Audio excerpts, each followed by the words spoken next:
réaffirmer que nous sommes attachés à des élections libres, crédibles, transparentes. Nous sommes sortis pour indiquer que le débat doit avoir lieu dans ce pays et qu'il doit être de surcroît télévisé, que nos organes de médias doivent s'intéresser à tout le monde équitablement. Nous avons d'ailleurs des instruments pour cela.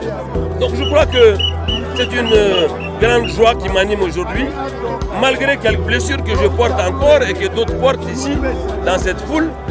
Mais finalement, c'est le Mali qui est gagnant.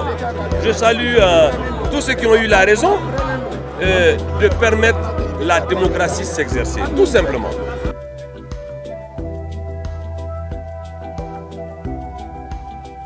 L'ORTM n'est plus accessible qu'à eux. N'importe quel badaud de la rue qui dit vive Ibeka, on lui consacre une émission. Je suis bien placé pour le savoir. Mon association, ils ont été sortir 3 kidam et ces 3 kidam ont des temps d'antenne. On ne peut plus exagérer, mais on les laisse faire parce que c'est le seul moyen qu'ils ont d'exister par eux. L'ORTM les fait exister, ils n'existent plus dans l'opinion publique. Alors, ils s'en vont organiser n'importe quoi à la gloire de M. Ibeka, alors que M. Ibeka sait bien que la dernière fois, ce n'est pas l'ORTM qui l'a fait élire, c'est ce public-là qui a fait défection aujourd'hui.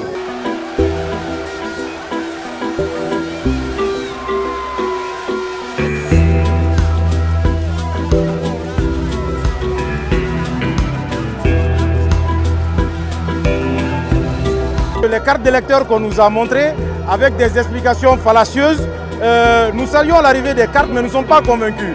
La méthodologie et le modus operandi des élections du 29 juillet restent encore ambigus. Donc nous demandons au Premier ministre Soumaïlou Boubaye Maïga d'être encore plus explicite.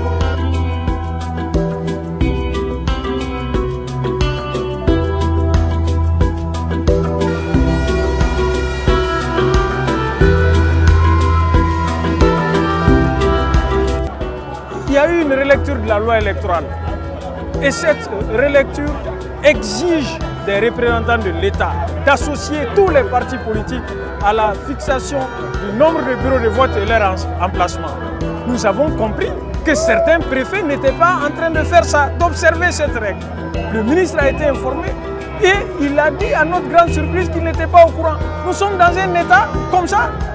Les préfets font ce qu'ils veulent, le ministre n'est pas au courant. Et il faut faire confiance à ce processus. Mais ça, c'est des attitudes à dénoncer. C'est pourquoi nous sommes là aujourd'hui.